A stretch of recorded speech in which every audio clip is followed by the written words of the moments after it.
আবেগের বশে young generation কত ধরনের ভুল করে ফেলে। ভুল যেমন এ যুগের ছেলেমেয়েরা করে, তেমনি 90 দশকের ছেলেমেয়েরাও কম ভুল করতো না।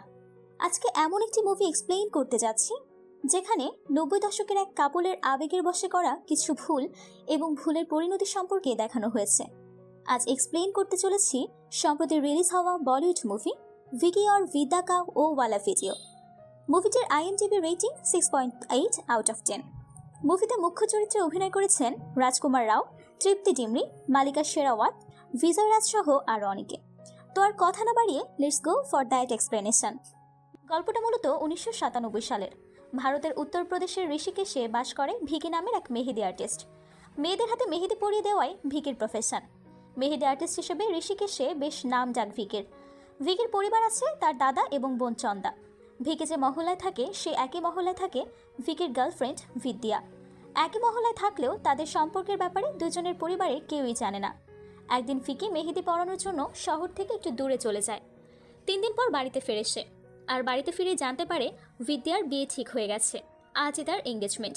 নিউজটা শুনে ভিকি অনেক অবাক হয়ে যায়, কারণ বিদ্যার বাড়ির কোনো এক প্রোগ্রামের জন্য বিদ্যার মা বাড়ির মেয়েদের মেহেদি পরাতে ভিকিকেই ডেকেছে। কিন্তু এই প্রোগ্রামটা যে বিদ্যার এঙ্গেজমেন্টের সেটা ভিকি কল্পনাও করতে পারেনি। ভিকি সময় নষ্ট না করে দ্রুত বিদ্যার বাড়িতে চলে যায়। ভিকিকে দেখে বিদ্যার বাবা কিছুটা বিরক্ত হয়। মেয়েদের হাতে মেহেদি পরানোর কাজটাকে প্রফেশন হিসেবে বেছে নেওয়ায় বিদ্যার বাবা ভিকিকে খুব একটা পছন্দ করতেন না। বিদ্যার বাবা ভিকিকে বলে, খাবারের আয়োজন এখনো শুরু হয়নি, পরে এসো। ভিকি তখন বলে, আমি এখানে খেতে আসিনি, আন্টি আমাকে মেহেদি পরানোর জন্য এখানে ডেকেছে। কথাটা বলেই ভিকি সরাসরি বিদ্যার মায়ের কাছে চলে যায়। কিছুক্ষণের মধ্যেই বিদ্যা চলে আসে। ভিকিকে দেখে বিদ্যা প্রচুর রেগে যায়। ভিকি বিদ্যাকে আড়ালে নিয়ে জিজ্ঞেস করে, তোমার বিয়ে ঠিক হয়ে গেছে, তুমি একবারও জানাওনি কেন আমাকে? বিদ্যা বলে, কিভাবে জানাবো তোমাকে? তুমি কোনো পার্সোনাল ফোন ইউজ করো না। কতবার তোমাকে বলেছি বাবার সাথে বিয়ের ব্যাপারে কথা বলো, কিন্তু মেয়েদের হাতে মেহেদি পরাতে এতটাই ব্যস্ত তুমি যে বিয়ের ব্যাপারে কথা বলার মতো সময়টাও তোমার হয় না। ভিকি তখন বলে, আমার ভালোবাসার প্রফেশন দুটোই আমার কাছে ইম্পর্ট্যান্ট। বিদ্যা বিরক্ত হয়ে বলে, এসব বড় বড় কথা বাদ দিয়ে কিছু একটা করার ব্যবস্থা করো। বিদ্যার বিয়ে ভেঙে দেওয়ার জন্য ভিকি তৎক্ষণাৎ একটা প্ল্যান তৈরি করে ফেলে। বাড়ি ভর্তি মেহমানের কাউকে কিছু বুঝতে না দিয়ে ভিকি একজন মেহেদি আর্টিস্ট হিসেবে নাচ গান করে পুরো ফাংশন মাতিয়ে তোলে। এরপর বিদ্যার হাতে মেহেদি পরিয়ে দেয় এবং হাতে বিদ্যার ফিয়ন্সির নামের জায়গায় নিজের নাম অর্থাৎ ভিকি লিখে দেয়। বিদ্যাও কোনো কিছু না বোঝার অভিনয় করে তার ফিয়ন্সি বিট্টুকে হাতের মেহেদি দেখায়। বিদ্যার হাতে ভিকির নাম দেখেই বিট্টু রেগে যায়। বিট্টু চিৎকার করে বলতে শুরু করে বিদ্যা এবং ভিকির মধ্যে প্রেমের সম্পর্ক আছে। ভিকি বিট্টুকে বলে, আমাদের মধ্যে কোনো সম্পর্ক নেই, তুমি শুধু শুধু তোমার সুন্দরী ফিয়ন্সিকে সন্দেহ করছো। এরপর ভিকি বিদ্যার রূপের বর্ণনা করতে শুরু করে। বিদ্যার হাইট, ওয়েট থেকে শুরু করে বিদ্যার শরীরের কোথায় কোথায় তিল আছে সব কিছুই বলে দেয় ভিকি।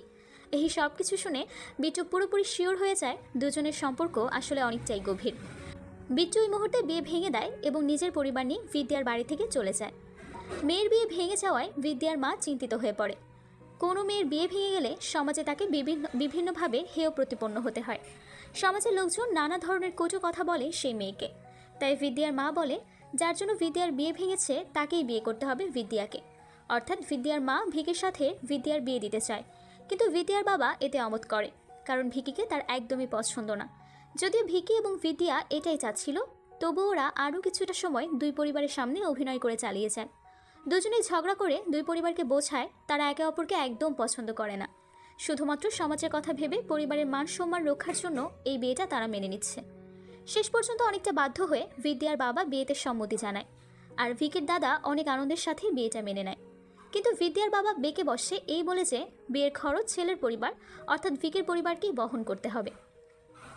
ভিকির দাদা বলে, বিয়ের খরচ নিয়ে আপনাকে চিন্তা করতে হবে না। ভিকি এবং বিদ্যার বিয়ের আয়োজন এমন ধুমধাম করে করব যে আপনি একদম অবাক হয়ে যাবেন। বিয়েতে গেস্ট হিসেবে মিনিস্টারকেও হাজির করব। আপাত দৃষ্টিতে ভিকির দাদার বড় বড় কথাগুলো গলাবাজি মনে হলো, লজিক্যালি কথাগুলোকে সে সত্য করে দেখায়। মূলত শাহজাহান কুমার নামের একজন প্রভাবশালী ব্যক্তি কিছুদিন পরপরই সম্পূর্ণ নিজস্ব খরচে গণবিবাহের আয়োজন করে। সেখানে অসংখ্য বিবাহযোগ্য নারী পুরুষের বিয়ের ব্যবস্থা করা হয়। শুধু তাই নয়, শাহজাহান কুমার নিজ খরচে নববিবাহিত দম্পতিদের এক রাত হোটেলে থাকার ব্যবস্থাও করে দেন। বেশ ধুমধাম করে আয়োজন করা হয় এই গণবিবাহের। গেস্ট হিসেবে মন্ত্রী মিনিস্টাররা উপস্থিত থাকে সেখানে। ভিকির দাদা এই গণবিবাহের মঞ্চেই ভিকি এবং বিদ্যার বিয়ের ব্যবস্থা করে ফেলে। এভাবেই ভিকির দাদা ধুমধাম আয়োজনের মধ্যে মিনিস্টারের উপস্থিতিতে ভিকি এবং বিদ্যার বিয়ের ব্যাপারে আয়োজন করার ওয়াদা করে ফেলে। কিন্তু বিদ্যার বাবা একমাত্র মেয়ের বিয়ে গণবিবাহের মঞ্চে করাতে একদমই রাজি ছিল না। ভিকি বিদ্যার বাবাকে বুঝিয়ে বলে, যখনই গণবিবাহের আয়োজন করা হয় আমি সমস্ত কনেদের হাতে মেহেদি পরিয়ে দিই। প্রতিবারই আমি নববিবাহিত দম্পতিদের বিভিন্ন উপদেশ দিই।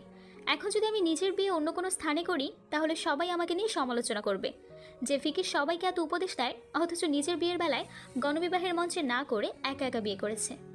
ভিকি অনেক বোঝানোর পর বিদ্যার বাবা রাজি হয়ে যায়। অন্য সব কাপলের সাথে ভিকি এবং বিদ্যার বিয়ে ভালোভাবেই সম্পন্ন হয়। এরপর ভিকি, বিদ্যা এবং বাকি সব কাপল সাজ্জান কুমারের হোটেল রুমে ফার্স্ট নাইট স্পেন্ড করে। ভিকি আগে থেকে ঠিক করে রেখেছিল বিয়ের পর হানিমুন করতে যাবে গোয়াতে। ফার্স্ট নাইটের গোয়ার হানিমুন টিকিট গিফট করে। দুজনেই হানিমুনের জন্য অনেক এক্সাইটেড ছিল। কিন্তু পরের দিন সকালেই বিদ্যার বাবা ভিকি এবং বিদ্যার জন্য দেবীর মন্দিরে যাওয়ার টিকিট শিফট করে। বিদ্যার মা বলে, আমাদের বংশে যত বিয়ে হয়েছে সমস্ত নববিবাহিত দম্পতি বিয়ের পরের দিনে দেবীর মন্দির দর্শন করতে গিয়েছে, তাই বংশের রীতি অনুযায়ী তোমাদেরকেও দেবীর মন্দিরই দর্শন করতে হবে। হানিমুন প্ল্যান করে ক্যান্সেল করতে হবে ভেবে বিদ্যা অনেক বেশি মন খারাপ করে ফেলে। কিন্তু ভিকি চালাকি করে বাড়ির সবাইকে মন্দিরের কথা বলে বিদ্যাকে নিয়ে গোয়ায় চলে যায়। সেখানে দুজন অনেক বেশি এনজয় করে। হানিমুনের সুন্দর মুহূর্তগুলোর স্মৃতি ধরে রাখার জন্য ভিকি সব কিছু ভিডিও রেকর্ড করে রাখতে চায়। ভিকি এই ব্যাপারে বিদ্যাকে জানায় এবং বলে, যখন আমাদের মধ্যে ঝগড়া হবে কিংবা কোনো কারণে মনোমালিন্য তৈরি হবে তখন আমরা আমাদের হানিমুনের ভিডিওটা দেখব। এতে করে আমাদের মধ্যকার সমস্ত দূরত্ব নিমিষেই দূর হয়ে যাবে। ভিকি পার্সোনাল মোমেন্টের ভিডিও ধারণ করতে চায় শুনে বিদ্যা প্রচণ্ড রেগে যায়। ভিকির উপর রাগ করে সে একা একা বিচে চলে যায়। বিচে বিদ্যা এক কাপলকে দেখতে পায় যারা নিজেদের সুন্দর মুহূর্তগুলো ক্যামেরায় বন্দি করছিল। এসব দেখে বিদ্যার রাগ কমে যায়। সেও ভাবতে শুরু করে স্মৃতি ধরে রাখার জন্য ভিডিও ধারণ করার আইডিয়াটা একদমই খারাপ না। রুমে ফিরে সে ভিকিকে ভিডিও ধারণ করার পারমিশন দেয়। এরপর তারা একসাথে কাটানো প্রতিটা মুহূর্ত ক্যামেরা বন্দি করে নেয়। এরপর হানিমুন শেষে ওরা বাড়িতে ফিরে দেখে ভিকির দাদা ভিকির বোন চন্দাকে বকাঝকা করছে। আসলে চন্দা বাড়ি থেকে পালিয়ে গিয়েছিল, আবার ফিরেও এসেছে। চন্দা মূলত স্বাধীন চেতার স্বভাবের মেয়ে। লোকে কি বলবে বা সমাজ কী ভাববে এসব চিন্তা না করে নিজের কাছে যেটা ভালো মনে হয় চন্দা সেটাই করে। এর আগেও কয়েকবার চন্দা বাড়ি থেকে পালিয়ে গিয়েছিল, আর প্রতিবারই ভিন্ন ভিন্ন ছেলের সাথে পালিয়ে গিয়েছিল। এবার চন্দা গিয়েছিল একজন প্রডিউসারের সাথে। চন্দার উদ্দেশ্য ছিল প্রডিউসারের সাথে রিলেশন করে নিজের মিউজিক ভিডিও তৈরি করবে। কিন্তু প্রডিউসার চন্দার প্রেমে পাগল হয়ে চন্দাকে একবারে বিয়ের জন্য প্রপোজ করে ফেলে। বিয়ের উপর চন্দার কোনো ইন্টারেস্ট নেই, এক কথায় বিয়ে বিষয়টাকে সে ঘৃণা করে, তাই সে বাড়িতেই ফিরে এসেছে। রাতের বেলা সাজ্জান কুমারীর শ্যালক পাণ্ডে চন্দার সাথে দেখা করতে আসে। এই পাণ্ডে চন্দাকে অনেক পছন্দ করে এবং সে চন্দাকে বিয়েও করতে চায়। কিন্তু চন্দা পাণ্ডেকে একদমই সহ্য করতে পারে না, কারণ পাণ্ডে অত্যন্ত চরিত্রহীন একজন লোক। চন্দা পাণ্ডেকে অপমান করে বাড়ি থেকে তাড়িয়ে দেয়। তাই পাণ্ডে ক্ষুব্ধ হয়ে চন্দাকে উদ্দেশ্য করে বলে, তোমার পুরো খানদান ধ্বংস করে দেব আমি, তোমাদের ইজ্জত মাটির সাথে একদম মিশিয়ে দেব। চন্দা পাণ্ডের কথা একদমই পাত্তা দেয় না। এদিকে রাতের বেলা ভিকি তাদের হানিমুনের ভিডিওর সিডি বিদ্যাকে দেখায়। সে সময় প্রযুক্তি এখনকার মতো এতটা উন্নত ছিল না, যার কারণে ভিডিও সংরক্ষণ করার জন্য সিডি ডিস্কই ছিল একমাত্র উপায়। নিজেদের হানিমুনের ভিডিও একসাথে দেখে অনেক এনজয় করে ভিকি এবং বিদ্যা। এরপর দুজনেই ঘুমিয়ে পড়ে। সকালে ঘুম ভাঙার পর ভিকি জানতে পারে রাতের বেলা বাড়িতে চোর ঢুকেছিল। বাড়ির সদস্যরা সবাই কার কী কী চুরি হয়েছে সেসব নিয়ে আলোচনা করছিল। হঠাৎ ভিকির মনে পড়ে গত রাতে সিডি প্লেয়ার থেকে সিডি বের করতে ভুলে গেছে সে। সিডি প্লেয়ার আছে নাকি চুরি হয়ে গেছে দেখার জন্য ভিকি দ্রুত ঘরে চলে যায়। আনফর্চুনেটলি টিভি এবং সিডি প্লেয়ার দুটোই চুরি করে নিয়ে গেছে চোর। যেহেতু সিডিটা প্লেয়ারের ভেতরেই ছিল তাই সিডিটাও চুরি হয়ে গেছে। ভিকির মাথায় এবার একেবারে আকাশ ভেঙে পড়ে। পার্সোনাল ভিডিও কারো হাতে পড়লে মান সম্মান আর থাকবে না। বিদ্যা যখন জানতে পারে টিভি এবং সিডি প্লেয়ার দুটোই চুরি হয়েছে, বিদ্যা ভিকির কাছে জানতে চায় হানিমুনের সিডিটা কোথায়। ভিকি চিন্তা করে দেখে বিদ্যা যদি জানতে পারে সিডিটা চুরি হয়ে গেছে লজ্জায় হয়তো সে সুইসাইড করার ডিসিশন নেবে। তাই সে বিদ্যাকে মিথ্যা বলে যে সিডিটা রাতেই সে বের করে রেখেছে, সেটা সেফ আছে। এই কথা শুনে বিদ্যা নিশ্চিন্ত হয়। ভিকির দাদা পুলিশে খবর দেয়। কিছুক্ষণের মধ্যেই সাব ইন্সপেক্টর লাডলে তার টিম নিয়ে ভিকির বাড়িতে পৌঁছায়। লাডলে প্রথমে চুরির ব্যাপারটাকে একদমই গুরুত্ব দেয় না। লাডলে কটাক্ষ করে বলে, এসব ছোটখাটো চুরির ইনভেস্টিগেশন করার মতো ফ্রি টাইম পুলিশের হাতে নেই। হঠাৎ চন্দা চলে আসে। চন্দাকে দেখেই চন্দার প্রেমে পড়ে যায় লাডলে। সাথে সাথে নিজের কথা ঘুরিয়ে বলে, অন্য কোনো পুলিশ অফিসার হলে এভাবেই বলতো, কিন্তু আমার কাছে সব চুরি সমান। যত দ্রুত সম্ভব আমি চোরকে ধরার চেষ্টা করছি। চন্দার কি কি চুরি হয়েছে ডিটেলস শুনে নিয়ে লাডলে চলে যায়।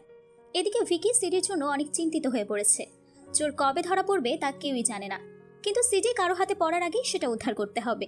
তাই ভিকি একজন অ্যাডাল্ট ভিডিও বিক্রেতার কাছে যায় এবং তার কাছে থাকা সমস্ত নতুন অ্যাডাল্ট ভিডিওর সিডি কিনে নেয়। এরপর সমস্ত সিডি প্লে করে চেক করে সেখানে তাদের হানিমুনের ভিডিও আছে কিনা। আনফরচুনেটলি কোনো সিডিতেই তাদের হানিমুনের ভিডিও পাওয়া যায় না। ভিকি অনেক বেশি হতাশ হয়ে পড়ে। একজন পুলিশ কনস্টেবল ভিকিকে চোর বাজারের সন্ধান দেয়, যেখানে সমস্ত চুরির জিনিসপত্র কেনাবেচা হয়। কোনো পুলিশ সহজে সেই বাজারে রেইড করে না, তাই নির্বিঘ্নে সেখানে চুরির জিনিসপত্র বেচা কেনা হয়। ভিকি সিডি খোঁজার জন্য রাতের বেলায় সেই চোর বাজারে যাওয়ার ডিসিশন নেয়। এরপর আমরা সেই কুখ্যাত চোর বাজার দেখতে পাই। বাদশা নামের একজন চোর পুলিশের গাড়ি এবং ইউনিফর্ম চুরি করেছে। এই বাজারে বাদশার বেশ প্রভাব, এক কথায় নাম করা চোর সে। বাদশা পুলিশের ইউনিফর্ম পরে পুলিশের গাড়িতে চড়ে চোর বাজারে চলে আসায় বাদশাকে পুলিশ ভেবে বাজারের সবাই এদিক সেদিক ছোটাছুটি করতে শুরু করে। চোর বাজারের আরেকজন কুখ্যাত ব্যক্তি হচ্ছে চাবিওয়ালা চাচা। তার কাছে সব ধরনের চাবি থাকে, এমন কোনো তালা নেই যে তালা এই চাবিওয়ালা চাচা খুলতে পারে না। পুলিশের গাড়ি থেকে চাবিওয়ালা চাচাও ভয় পেয়ে যায়।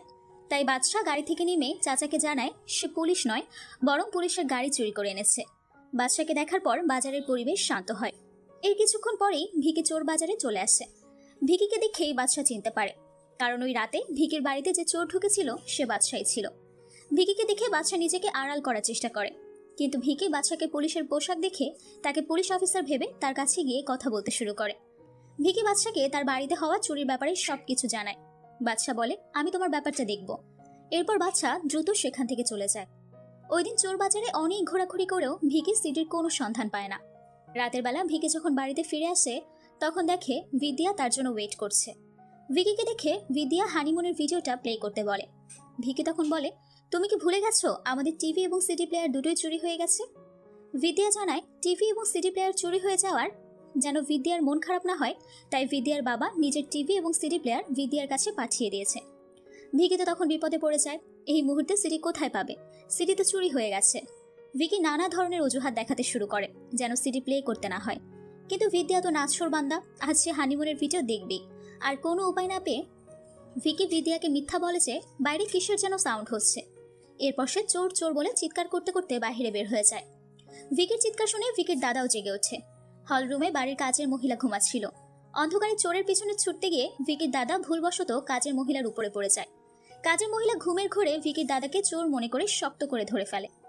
অন্যদিকে ভিকি চোর চোর বলতে বলতে বাড়ি থেকে বের হয়ে অনেক দূরে চলে যায়। রাতের বেলা সে আর বাড়িতেই ফেরে না। সকালবেলা যখন বাড়িতে ফেরে তখন দেখতে পায় বাড়িতে পুলিশ এসেছে, সেই সাথে মহল্লার লোকজনও জড়ো হয়েছে। লাডলি ভিকিকে বলে, গত রাতে তো তুমি চোরকে দেখেছো, তুমি চোরের বর্ণনা দাও। তোমার বর্ণনা অনুযায়ী স্কেচ তৈরি করে আমরা চোরকে খুঁজে বের করব। ভিকি বলে, আমি চোরকে পেছন থেকে দেখেছি, আমি চোরের চেহারা দেখিনি। সবাই ভিকির কথা বিশ্বাস করে নেয়। শুধুমাত্র বিদ্যা বুঝতে পারে ভিকি কোনো চালাকি করছে। বিদ্যা সন্দেহ করে ভিকি হয়তো অন্য কোনো মেয়ের প্রেমে পড়ে গেছে, তাই সে বিদ্যাকে অ্যাভয়েড করে চলার চেষ্টা করছে। বিদ্যা কোনো ভনিতা না করে সরাসরি ভিকির কাছে জানতে চায় সে কোন মেয়ের সাথে ডেট করছে বা এরকম কেউ আছে কিনা। ভিকি রোমান্টিক কথাবার্তা বলে বিদ্যার সন্দেহ দূর করার চেষ্টা করে। ঠিক সেই সময় কাজের মহিলা জানায় ভিকির দোকান থেকে কল এসেছে। কোনো এক মহিলা দোকানে ভিকির জন্য ওয়েট করছে। ভিকি বাইক নিয়ে দ্রুত দোকানে চলে যায়। মেয়ের কথা শুনে সন্দেহ করে বিদ্যা ভিকিকে ফলো করতে শুরু করে। ভিকি দোকানে পৌঁছে দেখে এক বিদেশি মহিলা ভিকির দাদার তলোয়ার হাতে নিয়ে দাঁড়িয়ে আছে। ওই রাতে এই তলোয়ারটাও চুরি হয়েছিল। ভিকির এক বন্ধু ওই বিদেশিনীর হাতে ভিকির দাদার তলোয়ার দেখে তাকে দোকানে আটকে রেখেছে। ভিকি বিদেশিনীকে চোর মনে করে তার কাছে জানতে চায় চুরির বাকি জিনিসপত্র কোথায়।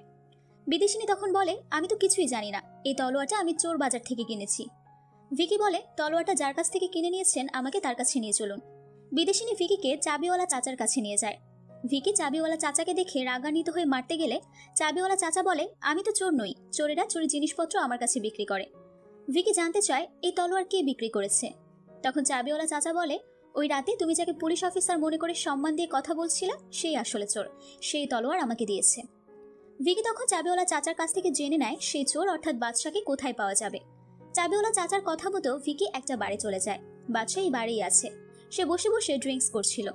ভিকিকে দেখে বাদশা বার থেকে বেরিয়ে হোটেল রুমে চলে যায়। ভিকি একজন ওয়েটারের কাছ থেকে বাদশার রুম নম্বরটা জেনে নেয়। এরপর সে বাদশার রুমের সামনে গিয়ে দরজায় নক করলে দেখতে পায় দরজাটা তো খোলাই আছে। ভিকি রুমের ভেতর ঢুকে দেখে বাদশা চুপচাপ বিছানার উপর বসে আছে। ভিকি ভেতর থেকে রুমের দরজা বন্ধ করে দিয়ে বাদশার কাছে জানতে চায় সিডিটা কোথায়। বাচ্চা কোনো জবাব না দিলে ভিকি বাচ্চার কলার চেপে ধরে জিজ্ঞেস করতে থাকে। হঠাৎ বাচ্চা বিছানায় পড়ে যায়। বাচ্চাকে দেখে মনে হচ্ছিল সে আসলে আর বেঁচে নেই। ভিকি তখন প্রচন্ড ভয় পেয়ে যায়। এই সিচুয়েশনে কি করবে সে কোনোভাবেই বুঝতে পারছিল না। হঠাৎ করে খেয়াল করে ডেস্কের উপর CD player. Vicky CD player দেখে চিনতে পারে এটা আসলে তারই বাড়ির সিডি প্লেয়ার। ভিকি প্রচন্ড খুশি হয়ে সৃষ্টিকর্তার কাছে শুকরিয়া আদায় করতে শুরু করে। ঠিক তখনই দরজার বাইরে থেকে পুলিশ নক করতে শুরু করে। মূলত পুলিশও ইনভেস্টিগেশন করে জানতে পেরেছে চুরির সাথে বাদশাই জড়িত। তাই বাচ্চাকে খুঁজতে খুঁজতে লাডলি তার টিম নিয়ে হোটেল রুমে চলে এসেছে। ভিকি বুঝতে পারে বাচ্চার মৃতদেহের সাথে পুলিশ তাকে দেখে ফেললে পুলিশ ধরেই নিবে সেই বাচ্চাকে হত্যা করেছে। তাই সে সিডি প্লেয়ারটা সাথে নিয়ে হোটেল রুমের জানালা দিয়ে বের হয়ে যায়। পালিয়ে যাওয়ার আগে সে রুমের দরজা খুলে দিয়ে যায়। পুলিশ রুমের ভেতরে ঢুকে দেখতে পায় বাচ্চার দেহ বিছানায় পড়ে আছে। পরক্ষণে লাডলির চোখ যায় ভিকির দিকে। ভিকি একটা বাঁশ বেয়ে নিচেই নামছিল। লাডলি ভিকির কাছে জানতে চায় সে এখানে কি করছে। ভিকি তখন বলে আমি কিছুই করিনি, কিন্তু লাডলি ভিকির কথা বিশ্বাস করে না। সে ধরেই নেয় ভিকি আসলে বাচ্চাকে হত্যা করেছে। তাই লাডলি তার টিমকে নির্দেশ দেয় ভিকিকে অ্যারেস্ট করার জন্য। ভিকি পুলিশের হাত থেকে পালানোর চেষ্টা করে, কিন্তু সে ব্যর্থ হয়। ভিকিকে ফলো করতে করতে বিদ্যাও হোটেলের সামনেই চলে এসেছে। বিদ্যার সামনেই পুলিশ ভিকিকে অ্যারেস্ট করে নিয়ে যায়। এরপর পুলিশ স্টেশন থেকে ভিকির বাড়িতে কল করে ভিকির পরিবারকে জানিয়ে দেওয়া হয় ভিকিকে অ্যারেস্ট করা হয়েছে। ভিকির পরিবার পুলিশ স্টেশনে গেলে জানতে পারে হাফ মার্ডার করার অপরাধে ভিকিকে অ্যারেস্ট করা হয়েছে। হাফ মার্ডার বলা হয়েছে কারণ বাদশা মারা যায়নি, সে আসলে কোমায় চলে গেছে। চন্দা লাডলির সাথে রোমান্টিক কথাবার্তা বলে লাডলিকে পটানোর চেষ্টা করে যেন লাডলি ভিকিকে জেল থেকে ছেড়ে দেয়, কিন্তু চন্দার কৌশল ব্যর্থ হয়। লাডলি কিছুতেই ভিকিকে ছেড়ে দেয় না। এর মাঝে পুলিশ ভিকির কাছে পাওয়া সিডি প্লেয়ার চেক করে জানতে পারে প্লেয়ারের ভেতর সিডিও আছে। পুলিশ সেই সিডি প্লে করে দেখতে চায় কি আছে সেটাতে। ভিকি সিডি প্লে করতে নিষেধ করে। এতে করে বিদ্যার সন্দেহ আরও প্রখর হয়। সে ভিকির বিরুদ্ধে গিয়ে পুলিশকে সিডিটা প্লে করতে বলে। সে দেখতে চায় কি গোপন কাজ করেছে ভিকি। বাধ্য হয়ে ভিকি বিদ্যাকে কাছে রেখে বলে এই ভিডিও কোনোভাবেই প্লে করতে দিও না, এটা আমাদের হানিমুনের ভিডিও। বিদ্যা রেগে গিয়ে বলে সিডি চুরি হয়ে গিয়েছে, অথচ তুমি আমাকে এতদিন জানাওনি। বিদ্যা প্রচন্ড রাগে ভিকিকে মারতে শুরু করে। এর মাঝে পুলিশ আসলে সিডিটা প্লে করে ফেলে। ভিকি এবং বিদ্যা দুজনেই মাথা নিচু করে ফেলে, কারণ পুলিশের সাথে তাদের পরিবারও ভিডিওটা দেখছে। লজ্জায় যখন দুজনের মরে যাওয়ার মতো কন্ডিশন, তখনই জানতে পারে সিডিটা তাদের হানিমুনের ভিডিও নয়, বরং অন্য কোনো ভিডিওর। এবার বিদ্যা আরও বেশি রেগে গিয়ে ভিকির কাছে জানতে চায় তাহলে হানিমুনের ভিডিওটা কোথায়। ভিকি বলে আমি জানি না। বিদ্যা রাগ করে ভিকির সাথে আর কোনো কথা না বলে সেখান থেকে চলে যায়। পরের দিন পুলিশ চাবিওয়ালা চাচাকে অ্যারেস্ট করে। চাবিওয়ালা চাচা ভিকিকে জেলে দেখে কিছুটা অবাক হয়। চাবিওয়ালা চাচা ভিকির কাছে জানতে চায় বাদশার সাথে তার দেখা হয়েছে কিনা। ভিকি বলে বাদশারই হাফ মার্ডার কেসের দায়ে সে জেলে বসে আছে। চাবিওয়ালা চাচার গলায় সবসময় অসংখ্য চাবি মালার মতো ঝুলে থাকে। যেহেতু সে সবসময় সব ধরনের তালা খুলতে পারে, তাই জেলের তালাও সে খুলতে পারবে। এটা ভেবেই ভিকি চাবিওয়ালা চাচার কাছে হেল্প চায় এবং চাবিওয়ালা চাচার সাহায্যে জেলের তালা খুলে ভিকি জেল থেকে পালিয়েও যায়। লাডলি যখন জানতে পারে ভিকি পালিয়ে গেছে, সে টিম নিয়ে ভিকির বাড়িতে চলে যায়। পুরো বাড়ি সার্চ করেও পুলিশ ভিকিকে কোথাও খুঁজে পায় না। তাই লাডলি ভিকির দাদার সাথে রাগারাগি করে সেখান থেকে চলে যায়। দিনের বেলা ভিকি বাড়িতে না গেলেও রাতের অন্ধকারে ঠিকই বিদ্যার সাথে দেখা করতে চায়। সিডি চুরি হয়ে যাওয়ায় বিদ্যা ভিকির উপর প্রচন্ড রেগে আছে। ভিকি বিদ্যার কাছে নিজের ভুল স্বীকার করে বলে এই ধরনের ভিডিও রেকর্ড করাই ভুল হয়েছে আমার। আমি সবসময় মেহেদি পড়ানোর সময় নববধূদের পরামর্শ দিই যেন বিবাহিত জীবনে কোনো ভুল না করে, অথচ আমি নিজেই জীবনের সব থেকে বড় ভুলটা করে ফেলেছি। বিদ্যা বলে এখন আর এসব কথা বলে কোনো লাভ নেই। একটা মেয়ের সব থেকে বড় সম্পদ তার ইজ্জত। সামান্য একটা ছবি পারফেক্ট না হলে মেয়েরা সেই ছবিটা কাউকে দেখায় না, অথচ আমার পার্সোনাল ভিডিও এখন মানুষের হাতে হাতে। ভিকি বিদ্যার কাছে ক্ষমা চাইতে শুরু করে, কিন্তু বিদ্যা অভিমান করে বলে আমাদের মধ্যে আর কোনো সম্পর্ক নেই, তুমি এখান থেকে চলে যাও। ভিকি বিদ্যার কথা শুনে কাঁদতে শুরু করে এবং হাত জোর করে বিদ্যার কাছে মাফ চাইতে থাকে, কিন্তু বিদ্যা কিছুতেই ভিকিকে ক্ষমা করে না। নিজের কৃত ভুলের অনুতাপ আর বিদ্যার ভালোবাসা হারানোর কষ্ট দুটোই ভিকিকে দুর্বল করে দেয়। জীবনের কাছে পরাজয় স্বীকার করে ভিকি সুইসাইড করার ডিসিশন নেয়। রাতের অন্ধকারে লুকিয়ে লুকিয়ে ভিকি শেষবারের মতো তার পরিবারের সদস্যদের সাথে দেখা করতে আসে। এরপর সে রেল লাইনের কাছে চলে যায়। ট্রেন আসতে দেখেই সে চলন্ত ট্রেনের সামনে হাঁটতে শুরু করে। ট্রেন ভিকির উপর দিয়ে যাবে, ঠিক সেই মুহূর্তে বিদ্যা এসে ভিকিকে ধাক্কা দিয়ে সরিয়ে নেয়। ভিকি এরকম একটা সিদ্ধান্ত নেওয়ায় বিদ্যা ভিকির সাথে অনেক বেশি রাগারাগি করে। ভিকি বলে আমি ভুল করে ফেলেছি, এটা ছাড়া আমার আর কোনো উপায় ছিল না। বিদ্যা বলে ভিডিও তো শুধু তোমার একার না, ভিডিওতে আমিও আছি, আমারও তাহলে সুইসাইড করতে ইচ্ছে করছিল, কিন্তু সুইসাইড আসলে কোনো সমাধান নয়, আমাদেরকে একসাথে এই সমস্যার সমাধান করতে হবে। অন্যদিকে হসপিটালে বাচ্চার জ্ঞান ফিরে এসেছে। জ্ঞান ফিরতেই বাচ্চার মনে পড়ে যায় ওই দিন হোটেল রুমে তার সাথে কি হয়েছিল। ওই দিন হোটেল রুমে বুলবুল নামের একজন লেডি গ্যাংস্টার তার দুজন সাথীকে নিয়ে বাদশার সাথে দেখা করতে এসেছিল। মূলত বুলবুল বাদশার কাছে টাকা পেত। বাদশা পাওনা টাকা পরিশোধ না করায় বুলবুলের সাথীরা বাদশাকে অনেক বেশি মারধর করে, যার ফলে বাদশা কোমায় চলে যায়। ওই সময় বুলবুল বাদশার ব্যাগ চেক করতে গিয়ে একটা সিডি পায়। বাদশা কোমায় চলে যাওয়ার পর বুলবুল এবং তার সাথীরা ভেবে নেয় বাদশা মারা গেছে, তাই ওরা সিডিটা নিয়ে দ্রুত পালিয়ে যায়। যাই হোক, জ্ঞান ফেরার পর বাদশা হসপিটাল থেকে পালাতে চায়, কিন্তু বাদশার কেবিনের বাইরে পুলিশ পাহারা দিচ্ছে, তাই বাদশা পালাতে পারে না। বুলবুলের একজন সাথীও হসপিটালের বাইরে থেকে বাদশার উপর নজর রাখছিল। সে বুলবুলকে কল করে জানিয়ে দেয় বাদশার জ্ঞান ফিরে এসেছে। এতে বুলবুল কিছুটা চিন্তিত হয়ে পড়ে, কারণ বাদশা যদি পুলিশকে তাদের ব্যাপারে জানিয়ে দেয় তাহলে তাদের তিনজনেরই জেল নিশ্চিত। বুলবুল তার সাথীদের বলে বাদশাকে প্রাণে মেরে ফেলতে। এরপর বুলবুল তার সাথীদের বলে বাদশার ব্যাগ থেকে যে সিডিটা পাওয়া গেছে সেই সিডির মালিকের সাথে যোগাযোগ করে সিডির ব্যাপারে ডিল করতে। এখানে আমরা জানতে পারি এই সিডিতেই আছে ভিকি এবং বিদ্যার পার্সোনাল ভিডিও। বুলবুলের সাথী ভিকির বাড়িতে কল করে। কলটা রিসিভ করে ভিকির দাদা। বুলবুলের সাথী ফোনের অপর প্রান্তে থাকা মানুষের পরিচয় না জানতে চেয়ে ডিরেক্ট বলে, তোমার পার্সোনাল ভিডিও আমাদের হাতে আছে। ভিডিও উদ্ধার করতে চাইলে 2 লাখ টাকা নিয়ে কবরস্থানে চলে এসো। এই কথা শুনে ভিকির দাদা অনেক টেনশনে পড়ে যায়। ভিকির দাদা ভাবতে শুরু করে ওই রাতে চোরের পেছনে ছুটতে গিয়ে ভুলবশত সে কাজের মহিলার উপর পড়ে গিয়েছিল। ওই সময় হয়তো কেউ তাদেরকে একসাথে দেখে ভিডিও করে নিয়েছে। এর কিছুক্ষণ পরেই বুলবুলের অপর একজন সাথী আবারও ভিকির বাড়িতে টেলিফোন করে। এবার চন্দা এবং বিদ্যা দুজনেই আলাদা আলাদা রিসিভার উঠায়। বুলবুলের এই সাথীও ফোনের অপর প্রান্তে থাকা মানুষের পরিচয় না জানতে চেয়ে বলে, কোনো কথা না বলে চুপচাপ আমার কথা শুনে যাও। এরপর বুলবুলের সাথী যখন বলে, তোমার পার্সোনাল ভিডিও আমাদের কাছে আছে, বিদ্যা তখন পুরোপুরি নিশ্চিত হয় লোকটা তাদের হানিমুনের ভিডিওর কথাই বলছে। কিন্তু চন্দাও ভেবে নেয় লোকটা তার কোনো ভিডিওর কথা বলছে। চন্দা ধারণা করে সে যখন পালিয়ে গিয়েছিল তখন হয়তো কেউ গোপনে তার কোনো ভিডিও ধারণ করে নিয়েছে। এখন ভিকির দাদা, চন্দা এবং বিদ্যা তিনজনই চিন্তিত হয়ে পড়ে কিভাবে 2 লাখ টাকা জোগাড় করবে। বিদ্যা এই ব্যাপারে ভিকির সাথে কথা বলে।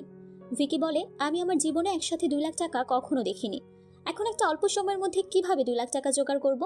এরপর ভিকি জিজ্ঞেস করে, আমার কিডনি বিক্রি করলে কি 2 লাখ টাকা হবে। বিদ্যা এবং ভিকি যখন এসব আলোচনা করছিল তখন আড়াল থেকে ভিকির দাদা তাদের কথাবার্তা শুনে ফেলে। ভিকির দাদা ভেবে নেয় ভিকি এবং বিদ্যা তার অর্থাৎ ভিকির দাদার ভিডিও উদ্ধার করার জন্য আলোচনা করছে। ভিকির দাদা অনেক ইমোশনাল হয়ে যায় এই ভেবেছে তার নাতি এবং নাতবউ তাকে অনেক বেশি ভালোবাসে, তার ইজ্জত রক্ষা করার জন্য কতটা চিন্তা করছে। ভিকির দাদা কোনো কিছু চিন্তা না করে নিজের সারা জীবনের জমানো 2 লক্ষ টাকা ভিকি এবং বিদ্যার হাতে তুলে দেয়। ভিকি অবাক হয়ে জিজ্ঞেস করে, তুমি কিভাবে সিডির ব্যাপারে জানলে। ভিকির দাদা বলে, আমি জানবো না তো কে জানবে, ভুল যেহেতু হয়ে গেছে ভুলের মাসুল তো দিতেই হবে। ভিকি এবং বিদ্যা ভেবে নেয় তাদের সম্মান রক্ষার জন্যই তাদের দাদা নিজের জমানো 2 লক্ষ টাকা তাদের হাতে তুলে দিয়েছে। অন্যদিকে চন্দা 2 লক্ষ টাকা ম্যানেজ করার জন্য লাডলিকে ফাঁসানোর প্ল্যান করে। চন্দা লাডলিকে কল করে রোমান্টিক কথা বলে এবং 2 লক্ষ টাকা নিয়ে রাতের বেলা তার সাথে দেখা করতে বলে। চন্দার মন ভোলানো কথা শুনে লাডলি চন্দাকে 2 লক্ষ টাকা দিতে রাজি হয়ে যায়। এদিকে বাচ্চা পুলিশের চোখ ফাঁকি দিয়ে কেবিন থেকে বের হয়ে হাসপাতালের মর্গে চলে যায়। সেখানকার একটা ডেড বডিকে সরিয়ে ডেড বডির জায়গায় বাচ্চা নিজেই শুয়ে পড়ে। বাচ্চা যে মৃত ব্যক্তিকে সরিয়েছে মর্গের বাইরে তারই পরিবার অপেক্ষা করছিল। যেহেতু বাচ্চা মৃত ব্যক্তির জায়গায় শুয়ে পড়েছে তাই মৃত ব্যক্তির পরিবার দাফন করার জন্য বাচ্চাকে মর্গ থেকে নিয়ে যায়। মর্গ থেকে বের হওয়ার পর কফিনের ভেতরে বাচ্চা মাথায় অনেক বেশি আঘাত পায়, যার ফলে সে সেখানে সেন্সলেস হয়ে যায়। এদিকে রাতের বেলা ভিকি এবং বিদ্যা 2 লক্ষ টাকা নিয়ে কবরস্থানে চলে আসে। কিছুক্ষণ পর বুলবুল এবং তার সাথীরা চলে আসে। কবরস্থানে নিরিবিলি পরিবেশে সবাই ভূতের ভয়ে আতঙ্কিত হয়ে পড়ে। এর মাঝে মৃত ব্যক্তির পরিবার বাচ্চাকে নিয়ে কবরস্থানে চলে আসে। নিজেদের ভয় কাটানোর জন্য বুলবুল এবং তার সাথীরা মৃত ব্যক্তির পরিবারের সাথে দাফন কার্যে যোগ দেয়। বুলবুল যখন বিদ্যা এবং ভিকিকে দেখতে পায় সে ওদের সাথে কথা বলার জন্য ওদের কাছে যায়। বুলবুল বিদ্যা এবং ভিকির কাছে টাকা চাইলে ভিকি এবং বিদ্যা আগে সিডি চায়। বুলবুল দেখিয়ে দেয় সিডি তার সাথীদের আছে। বুলবুলের সাথীরা তখনও কবরের কাছেই দাঁড়িয়েছিল। বাচ্চাকে দাফন করার সময় ভুলবশত সিডিটা কবরেই পড়ে যায়। ওরা কবর থেকে সিডি উঠাতে চাইলে মৃত ব্যক্তির আত্মীয় স্বজনেরা বাধা দেয়। ওরা কাউকে কবরে হাত দেওয়ার সুযোগ দেয় না। এসবের মাঝে হঠাৎ করেই বাচ্চার সেন্স ফিরে আসে। বাচ্চা কফিন খুলে বাইরে বের হয়ে আসে। বাচ্চা অনেক জোরে কফিনের ঢাকনা খোলায় সিডি উড়ে গিয়ে একটা গাছের উপর পড়ে। ভিদে এবং ভিকি সিডিটা গাছ থেকে নামানোর চেষ্টা করে। ভিদে এবং ভিকি বাদে সবাই বাচ্চাকে ভূত ভেবে কবরস্থান থেকে পালাতে শুরু করে। ঠিক তখনই ওদের সামনে স্ত্রী মুভির স্ত্রী চলে আসে। স্ত্রীকে দেখে ভয়ে সবাই উল্টো দিকে পালিয়ে যায়। এর কিছুক্ষণ পরেই চন্দা এবং লাডলি চলে আসে। লাডলি স্ত্রীকে বুলবুল ভেবে তার দিকে পিস্তল তাক করে বলে, সিডি কোথায়। স্ত্রী যখন পেছনে ঘুরে নিজের চেহারা দেখায় তখন লাডলি ভয়ে সেখান থেকে পালিয়ে চলে যায়। এদিকে ভিকি গাছে উঠে সিডিটা নিচে ফেলে দেয়। কিন্তু আনফর্চুনেটলি সিডিটা স্ত্রীর মাথার উপর পড়ে যায়। ভিদি এবং ভিকি স্ত্রীকে বলে, আপনি তো একজন মহিলার প্রবলেম নিশ্চয়ই আপনি বুঝবেন। ওই সিডিতে আমাদের পার্সোনাল ভিডিও আছে, দয়া করে সিডিটা আমাদেরকে দিয়ে দিন। ভিকি আরও বলে, আপনি চাইলে আমি আপনার হাতে মেহেদি পরিয়ে দেব, আমি অনেক ভালো মেহেদি পরাতে পারি। ওদের সাথে কথা বলে স্ত্রী ইমোশনাল হয়ে যায়। সিডিটা ওদের কাছে দিয়ে স্ত্রী হাওয়ায় মিলিয়ে যায়। ভিকি এবং বিদ্যা সিডিটা উদ্ধার করতে পেরে অনেক বেশি আনন্দিত হয়। এরপর ওরা সিডিটা নিয়ে যখন বাড়িতে ফিরে যায়, ভিকির দাদা সিডিটা ভেঙে ফেলতে বলে। সিডিটা ভাঙতে গিয়ে বিদ্যা খেয়াল করে এটা আসলে তাদের হানিমুনের ভিডিওর সিডি নয়, কেননা হানিমুনের সিডিতে ওরা কিছু কোড ওয়ার্ড লিখে রেখেছিল, যাতে অন্য কেউ দেখলে সেটা বুঝতে না পারে। সিডিতে সেসব কোড ওয়ার্ড কিছুই লেখা নেই। তাই ওরা সিডিটা চেক করার জন্য প্লে করে। সিডিতে থাকা ভিডিওটা দেখে দুজনের মাথায় আকাশ ভেঙে পড়ে, কারণ এই ভিডিওটা আসলে ওদের বিয়ের দিনের রাতে যখন ওরা হোটেল রুমে ছিল, ভিডিওটা তখনই ধারণ করা হয়েছে। বিদ্যা ভাবে ভিকি তাকে না জানিয়ে গোপনে ফার্স্ট নাইটের ভিডিও রেকর্ড করে রেখেছে, তাই সে ভিকির উপর প্রচুর রাগারাগি করতে থাকে। আর তখন ভিকি বলে, এই ভিডিও আসলে আমি রেকর্ড করিনি, তবে সব কে করেছে আমি জানি। অন্যদিকে লাডলে বাদশা বুলবুল এবং তার দুই সাথীকে ধরে নিয়ে গিয়ে রেল লাইনের সাথে বেঁধে রাখে। বুলবুল লাডলে এবং চন্দাকে বারবার বলার চেষ্টা করে সিডিতে চন্দার কোনো ভিডিও নেই, কিন্তু ওরা কিছুতেই বুলবুলের কোনো কথাই বিশ্বাস করে না। লাডলে ওদেরকে মেরে ফেলার হুমকি দিলে বাদশা বলে, আমি তো সিডির ব্যাপারে কিছুই জানি না, আমি তো শুধু সাজ্জান কুমারের শ্যালক পান্ডের গাড়ি চুরি করেছিলাম। ওই গাড়িতে একটা ব্যাগে সিডি ছিল, আমি পান্ডেকে কল করে হোটেল রুমে ডেকেছিলাম গাড়ি এবং সিডির ব্যাপারে ডিল করার জন্য। কিন্তু পান্ডে আসার আগেই বুলবুল এবং তার সাথীরা এসে আমাকে মারধর করে সিডিটা নিয়ে চলে গেছে।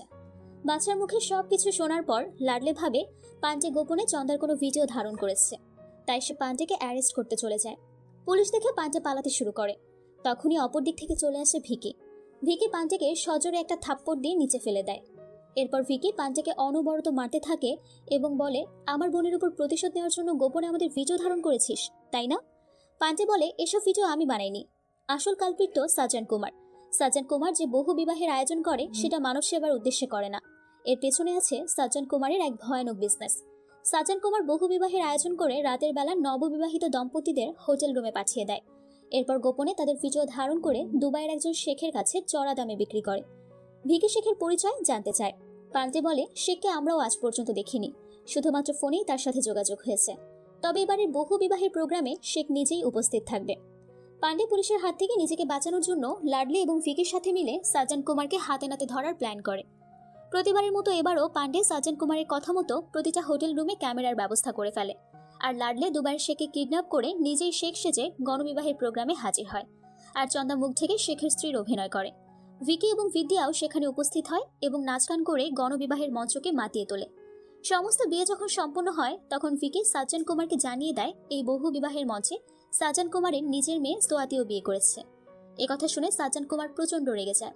সাজ্জান কুমার বলে, এই বিয়ে আমি মানি না। ভিকি সাজ্জান কুমারকে থামিয়ে দিয়ে বলে, যা হবার হয়ে গেছে, এখন তো নববিবাহিত দম্পতিদের হোটেল রুমে যাওয়ার সময়, আমি নববধূদের সবার হাতে যার যার রুম নম্বর লিখে দিয়েছি। এই কথা শুনে সমস্ত কাপল দ্রুত হোটেল রুমে চলে যায়। সবার সাথে সোয়াতিও নিজের হাজবেন্ডকে নিয়ে হোটেল রুমে চলে আসে। এসব দেখে সাজ্জান অনেক হাইপার হয়ে যায়, কারণ সে ভালোভাবেই জানে প্রতিটা রুমে ক্যামেরা লাগানো, কোনো বাবাই চাইবে না তার মেয়ের গোপন ভিডিও ধারণ করা হোক। তাই সে সোয়াতিকে খুঁজতে শুরু করে, কিন্তু সোয়াতি কোন রুমে আছে সাজ্জান সেটা জানে না। সাজ্জান ভিকিকে জিজ্ঞেস করে কোন রুমে সোয়াতি আছে। ভিকি ইচ্ছাকৃতভাবে ভুলভাল নম্বর বলে সাজ্জানকে বিভ্রান্ত করতে থাকে। রুম খুঁজতে খুঁজতে সাজ্জানের অনেক বেশি দেরি হয়ে যায়। ততক্ষণে সবকিছু ক্যামেরায় রেকর্ড হয়ে গেছে। আর কোনো উপায় না পেয়ে সাজ্জান ক্যামেরা কন্ট্রোল রুমে চলে যায় ভিডিওগুলো নষ্ট করার জন্য।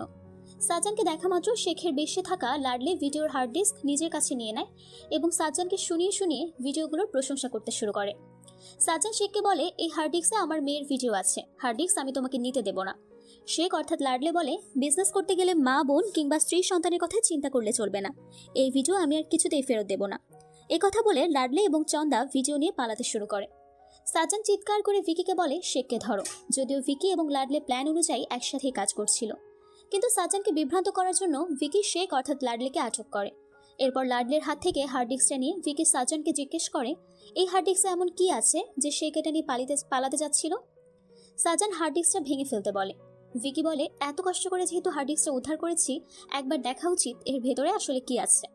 সাজ্জান কিছুতেই হার্ড ডিস্কের ভিডিও প্লে করতে দিতে রাজি হয় না, কারণ এর ভেতর তার নিজের মেয়েরও গোপন ভিডিও আছে, যা সবার সামনে প্লে করলে মেয়ের ইজ্জত তো যাবেই, সাজ্জানও কখনো সমাজে মুখ দেখাতে পারবে না। সাজ্জান বারবার বাধা দেওয়ার চেষ্টা করলে ভিকি সাজ্জানকে সজোরে থাপ্পড় দেয়। সাজ্জান তখন পান্ডেকে বলে ভিকির কাছ থেকে হার্ড ডিস্ক কেড়ে নিতে। পান্ডে ভিকির কাছ থেকে হার্ড ডিস্কটা নেয় ঠিকই, কিন্তু সাজ্জানকে না দিয়ে সেটা প্লে করে। ভিডিও প্লে হওয়ার সাথে সাথে সাজ্জান নিজের চোখ ঢেকে ফেলে। নিজের চোখে নিজের মেয়ের গোপন ভিডিও দেখার সাহস তার হয় না। কিন্তু ভিডিওতে দেখা যায় সোয়াতি নিজের বাবাকে উদ্দেশ্য করে বলছে, ভয় পেও না বাবা, তোমার মেয়ে তোমার নোংরা প্ল্যানে ফেসে যায়নি। অর্থাৎ সোয়াতিও ভিকি এবং লাডলের প্ল্যানেই সামিল ছিল। সাজ্জান কুমারের অপকর্ম দুনিয়ার সামনে প্রকাশ পাওয়ার পর বিদ্যা, সোয়াতি এবং বাকি নববধূদের নিয়ে সামনে আসে। বিদ্যা সাজ্জানকে থাপ্পড় মেরে বলে, যখন তোমার নিজের মেয়ের ভিডিও প্লে করা হচ্ছিল তখন তোমার মাথা খারাপ হয়ে গিয়েছিল, কিন্তু আমরাও তো কারো না কারো মেয়ে, আমাদের ভিডিও ধারণ করার সময় একবারও কেন হাত কাঁপেনি তোমার? তোমার পরিবারের সম্মান মূল্যবান, আর আমাদের সম্মান বিক্রয়যোগ্য বস্তু, তাই না? সবকিছু জানার পর সাজ্জান কুমারের মা এবং স্ত্রী সাজ্জানের সামনে গিয়ে বলে, মেয়েদের ভিডিও বিক্রি করা যেহেতু তোমার বিজনেস, তাই আমাদেরও ভিডিও তৈরি করে বিক্রি করো।